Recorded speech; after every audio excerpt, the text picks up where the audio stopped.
Let's see, we got promotions out here. We got stuff to give away. We're Glen Eagles. An incredible list of players are about to come out here for the Juvenile Diabetes Research Foundation annual golf tournament. It's just loaded with former Cowboy players, singers, hockey players, baseball announcers, long snappers, Tony Dorsett, Billy Joe Dupree, Walt Garrison, Rudy Gatlin, Bubba Gilliam. Remember Bubba Gilliam, actor, and the guy that says New York City. New York City. Pat Green, Jose Guzman, Chad Hennings, Tony Hill, Rocket Ismail, Ed Tall Jones, J.P. Ladisur. LP. Oh, I'm sorry, LP Ladisur, that's the long our traveler friend. I was talking about. He's the world traveler. Yep. See where we went this year. Terrence Newman, Jay Novacek, Drew Pearson, Preston Pearson, Kurt Peterson, the Renfros, Mel, and Mike. It's just loaded. It's just loaded. Gene Stallings, Roger Staubach, Ira Terrell. Should we say our friend Brady Tinker? I guess we should. All right. Throw them in there. They're all here to benefit Juvenile Diabetes Research Foundation. And we'll have a terrific show for you. It is 10:45. This is Sports Radio 1310 The Ticket. We're at Glen Eagles Golf Course. This is in Plano. This is the annual Juvenile Diabetes Research Foundation golf tournament. Cliff Harris runs the tournament. There are celebrities all over the place. 35 celebs. 35 celebs. 275 it's a noon start. golfers. Saroy's team will win We're going to kill them. the event. No, we're not. This tournament supports the search for new and better treatments of type 1, type 2 diabetes.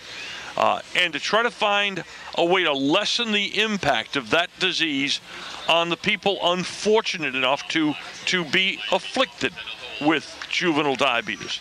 Cliff Harris, who is the chairman of this tournament and the Cowboys' star former safety, joins us next on The Ticket. This is the annual JDRF, Juvenile Diabetes Research Foundation golf tournament at Glen Eagles. It's a noon start. The JDRF searches for support for new and better treatment for juvenile diabetes. The tournament is totally sold out this year, and that says good things about the man whose name is on the tournament.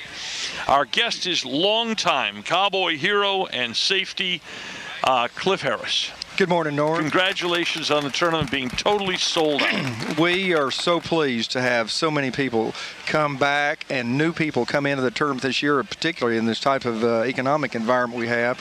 A bunch of my old buddies come back. It's always so great to see those guys, and you know, it's like they were your brothers from that time. This is Cliff Harris, the Cowboy star safety, who is the chairman of this tournament that's been so successful at raising research, one of the largest independent funders of research that juvenile diabetes has is this tournament. With its sponsorship and its full field every year. Tell us about the award you've got here at this tournament. Yeah, the award we have here at this tournament, it's a big award. I mean, it's an award that I think brings a lot of significance for me personally. My dad had diabetes. You know, I'm here. My dad had diabetes too. Your dad had diabetes too. So you know the pain that you feel. You know the seriousness of this disease, and you know the consequences of this disease. One of the consequences is, you know, your kidney fails. Oh, you lose your vision. On all sorts of parts of your body. It's a terrible disease, and that's what I'm here today for, and that's why I'm on the radio with you and trying to raise money, is for research. And today we're giving a special guy, a defensive back that you've just mentioned, Everson Walls, a Courage Award for donating his kidney. Imagine that, donating his kidney to a fellow teammate. I mean, what a compassionate, thoughtful, selfless move that is, to give your kidney to a teammate that is dying of diabetes because his kidneys have failed, to give him a chance at life. Yeah.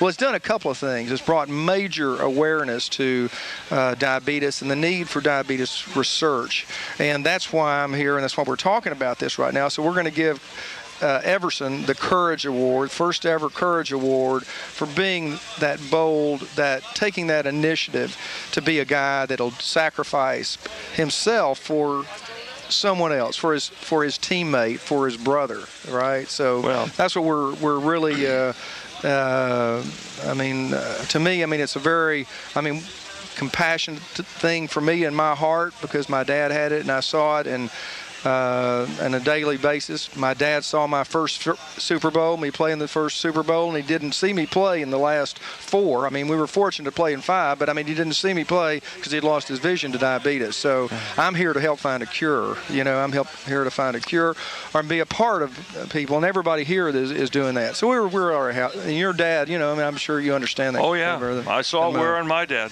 and contribute to his death. Yeah, for sure. Yeah. Hey, Cliff, thanks for the work. Thanks for the time this morning. You betcha. I'm glad to be here, and I'm glad to have you as a friend and have you come here and support us. God bless you, Cliff. God bless you. Have a wonderful day today. Thank you, Norm. That is Cliff Harris. Yeah. Thank you.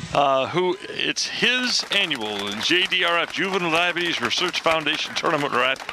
You've seen Toby Peterson now for 5 years as a Dallas Star. He's carved out a good, solid National Hockey League career, and he's done it working under a medical difficulty, a medical imbalance. He has diabetes. You were 5 when you were first detected, is that right? That's correct, yeah. 1984. Did you understand even back then what was happening to you? Not at all. I remember all the worried looks on people, you know, my relatives and, you know, friends' faces when they came to visit me in the hospital. So I knew something was not right, but I obviously didn't understand the gravity of the situation until I was a bit older. Did having diabetes inspire you? Did it give you a chip on your shoulder to become a better athlete? I think so. I think it definitely inspired me. I mean, I'm playing, obviously just want to do the best I can do every day, but there's also, you know, I feel like I'm playing for a lot of kids out there who are diagnosed with diabetes each day and each year. And, you know, I guess the silver lining of the whole thing is when you're diabetic, to have good control takes a lot of discipline, and I think that discipline has spilled over into other areas of my life, including the ice arena and the weight room and things like that. This is Stars winger Toby Peterson with us on Sports Radio 1310 The Ticket. At any point along the way, did people suggest to you, you ought to give this up, you're a diabetic, you ought to not try this? No, actually, it's been quite the opposite. Really? Yeah, it's been a lot of encouragement. I mean, you know, first and foremost for my parents, they right from the get-go said, you can do whatever you want to do. You know, we'll work around your dreams and make sure that we at least give you the opportunity to make those dreams come true. And that kind of set the tone for me. So anyone, you know, I haven't heard any of the naysayers, so I guess that's a good thing. Toby, my dad had diabetes. It contributed eventually to the circumstances of his death. Mm-hmm. I watch my dad take shots every day of insulin. The technology has come so far, but I think people should understand you actually play in games wearing an insulin pump. Is that correct? That is correct, yeah. I hide it. I hide it strategically. In this league, you better hide it. Yeah. You better hide it. No, I clip it onto my belt that keeps my hockey pants up, and it sits right under my jersey, but it's right there. I mean, it's very visible, I guess, if I pull the jersey up. So it's in harm's way if the puck's coming at me. Tell us how that functions to help you as a player. When I first got the insulin pump, I wasn't, for those of you who don't know, it works like an IV drip, basically. It just keeps dripping insulin in throughout the day. But first 2 years I got, actually, I didn't wear it during the games. And I'd reconnect it between periods in the locker room, then I'd reconnect after the game and try to make up for the insulin that I hadn't been given while I had it disconnected. And it was fine during the games, it caused no problems, but in the hours after the games, it would tend to put me on a little bit of a roller coaster ride. So I started wearing it during the games, and it's really helped me stabilize after the games and help me recover, I guess, from the games a lot better. When you get hit in that particular area, does it get knocked off? Dislodged? It's happened where the piece that connects to my body has ripped off my body during the game, but we have a backup plan. We carry extra syringes and insulin bottles, and we just fall back on that if it happens. But only once has the actual pump broken, and it got tipped right. I was standing in front of the net, and the guy tipped it, and I had no time to react, and it just hit it right in the face and broke it up a little bit. Just for the sake of the people who will watch Stars games or go to the arena next year, when they see you skating, approximately where on your body is the insulin pump, and about how big is it? It's the size of one of those old pagers, you know, about the size of a smartphone, I guess you'd say. And it's connected, as I said, on my belt. But then I keep the pump on the belt, and then it has a long tube that is connected either in the side of my stomach or in the top, you know, the outside of my hip. Wow. So. Gives you a whole new appreciation for watching you play hockey.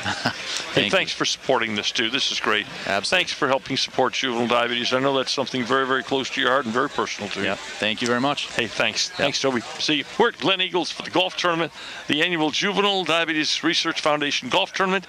We are joined here at Glen Eagles Golf Course. This is the Juvenile Diabetes Research Foundation annual golf tournament that is so incredibly supported and so supported by all sorts of celebrities who show up and play here. Included in them, former A&M coach, former Alabama coach, former Cowboy coach. Here is Gene Stallings. Good morning to you. Norm, good to see you. And you. And I always enjoy listening to you, too. I always enjoy crossing paths with you. Thanks for being here, my friend. It's great to see you. It's always good to see you, and thank you for supporting it. I've got a granddaughter with juvenile diabetes, and that thing's so many worse. families. I understand that, but these people are raising a little money. The key to research is money. And so these people are raising money for research. Maybe we'll find a cure. I appreciate you, my friend. That is Gene Stallings. And good morning to yet one more guest and celebrity here at the JDRF Golf Tournament, Roger Staubach. Sir? Norm, it's great to be here with you. All right, those look like business clothes to me, sir, not golf clothes. I am out here today to support the tournament and be with Cliff and not play golf. Really? Thanks for supporting this wonderful tournament, Roger. That's Roger Staubach here at the Juvenile Diabetes Research Foundation Golf Tournament that Cliff Harris is the chair of. Thanks, Roger, and you, my friend.